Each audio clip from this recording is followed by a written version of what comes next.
Bismillahirrahmanirrahim. Assalamu alaikum wa rahmatullahi wa barakatuh. Today we are having a program, Quran with Maryam, and we have our beloved Sheikh, Yusuf Estes. Assalamu alaikum. Wa alaikum salam wa rahmatullahi wa barakatuh. MashaAllah, this is a great chance for me to get introduced by you. Usually I try to introduce the guests, but I like that. This is Quran with Maryam, and I'm her guest on the program today. At Guidance TV, we like to encourage our youth, our youngsters, to be involved in the programs and to be part of what we're doing. Because as they get more involved in Islam, learning Quran, and then putting it into practice, then the more that we can look for a better future. Because without our youth, we don't really have a future. So this is why it's imperative for us. It is not an option. We must be involved with our youngsters. That's why we have so many programs for our youth on Guidance TV. Now, Quran with Maryam is a regular program we have, but this is sort of a special that we're doing here in the masjid. Got a lot of kiddos with us today. And I think we should start out with telling them about stuff you should do with some du'as, with sleep, things like that. What do you think? Yes, sure. I want to tell you 3 du'as that I recently learned. And before that, I want to tell you a very shocking fact about sleep. Sleep is a minor death. That's what I wanted to tell you. Wait a minute, sleep is a minor death? Yes. Whoa, we should have a dua for that. Yeah, we have a dua for that. Allah Subhanahu wa ta'ala says, do you know we take your soul while you are asleep? When we wake up, Allah Subhanahu wa ta'ala sends our soul back and we are awake. Allah Subhanahu wa ta'ala says in verse 42 of Surah Zumar, الله يتوفى الأنفس حين موتها والتي لم تمت في منامها فيمسك التي قضى عليها الموت ويرسل الأخرى إلى أجل مسمى إن في ذلك لآيات لقوم يتفكرون. MashaAllah, what does it mean? It means sleep is a small death. Allah Subhanahu wa ta'ala takes our soul away at the time of death. And He takes our soul of those who haven't died in their sleep. So He keeps the soul of those in their sleep death have been written for them. And for the others, He sends the soul back for them, but only for a fixed amount of time. So whenever we're sleeping, really out, does that mean Allah has our soul and then He can give it back to us and then we wake up, right? Yes. That's kind of scary. Is there some du'as we should make before we go to sleep or after we wake up? Yeah, we should say before we sleep or before we close our eyes, we should say, In amsakta nafsi farhamha. If you take my soul while I am asleep, then forgive it. وَإِنْ أَرْسَلْتَهَا فَاحْفَظْهَا بِمَا تَحْفَظُ بِهِ عِبَادَكَ الصَّالِحِينَ. And if you send me my soul back, then protect it with the same protection you protect your righteous slaves by. MashaAllah, I grew up hearing a little prayer, something like that, from Christians. If I should die before I wake, I pray the Lord my soul to take. Have you heard about this one? It's simple, but it's similar. I would like to know, do we have anything in Islam that when we wake up, we should say something? Yes, there is some du'as that we should say when we wake up. We should say, Alhamdulillahi alladhi ahyana ba'dama amatana wa ilayhi an-nushur. That's one of the du'as that we should say when we wake up from our sleep. Do you know the meaning of it in English? Let me think. I think I know, but I forgot. I do that all the time. But I have an excuse. I'm old. Your excuse is you're cute. But when you wake up in the morning, we're saying something, alhamdulillah, which means thanks to Allah, right? Yes. That He put my soul back into me, is that it? Yeah, I think so. Yeah. We're glad when Allah wakes us back up because He gives us another day to do good deeds and to be forgiven by Allah for the mistakes. Well, now that gives us something to think about, and we'll be right back after this short break. So don't you go away. Stay right there for more Quran with Maryam. We're back on Quran with Maryam program. Sheikh, would you like to know the greatest ayah in the Holy Qur'an, Ayatul-Kursi? Ayatul-Kursi, this is where is that in the Quran? It's ayah number 255 in Surah Al-Baqarah. The second chapter of the Quran? Yes. And you know it? Yes. Oh, that's right, you know the whole Quran. Okay, let's hear it. Allahu la ilaha illa huwa al-hayyul qayyum la ta'khudhuhu sinatun wa la nawm lahu ma fis samawati wa ma fil ard man dhal ladhi yashfa'u 'indahu يعلم ما بين أيديهم وما خلفهم ولا يحيطون بشيء من علمه إلا بما شاء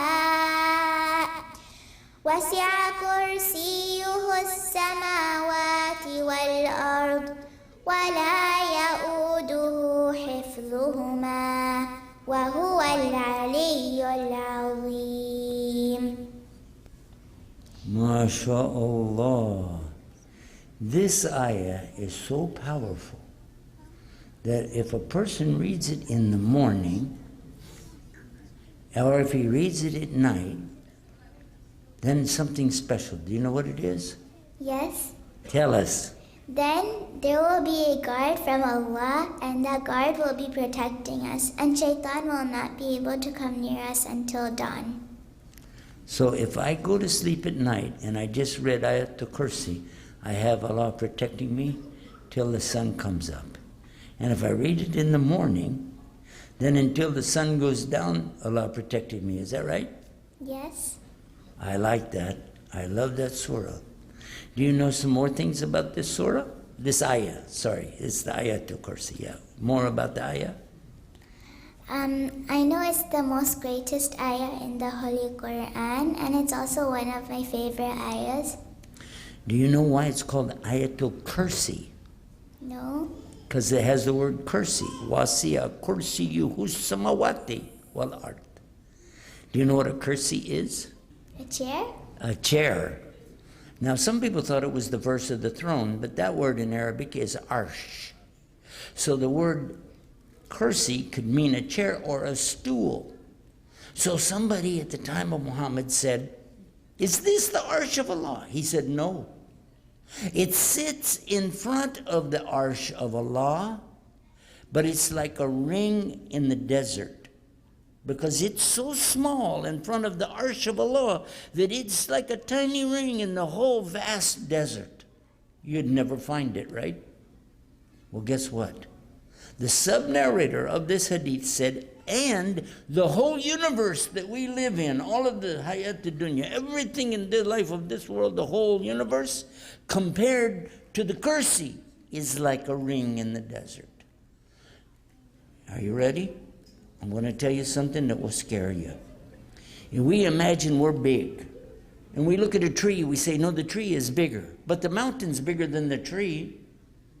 But the moon is bigger than the mountain. And the solar system is bigger than our sun. And the Milky Way is bigger than the whole thing. And the universe, the whole universe, we think is, whoa, it's everything. But in front of the kursi of Allah, the universe is nothing but a ring in the desert. But the kursi in front of the arsh is like a ring in the desert. So how small are we? And then it says, وَلَا يَعُودُهُ حِفْظُهُمَا وَهُوَ الْعَلِيُّ الْعَظِيمُ. And Allah, He is what? He never gets tired. He never gets weary of taking care of all of it. And He is mighty, majestic, and over all. Allahu Akbar. Allahu Akbar. We have to have some sound effects from the audience here. Allahu Akbar. One more time. Allahu Akbar. Is Allah greater or what? Allahu Akbar. Okay, but I think you have another one for us too. What else do you have for me? I have the last two verses of Surah Al-Baqarah. Wait a minute, that's the same surah. Surah Baqarah. We just did ayah 255, so you're going to give me 285 and 286, right? Yes. That's the end of it, right? I think I memorized it too, but let me hear it. أعوذ بالله من الشيطان الرجيم بسم الله الرحمن الرحيم آمن الرسول بما أنزل إليه من ربه والمؤمنون كل آمن بالله وملائكته وكتبه ورسله لا نفرق بين أحد من رسله وقالوا سمعنا وأطعنا غفرانك ربنا وإليك المصير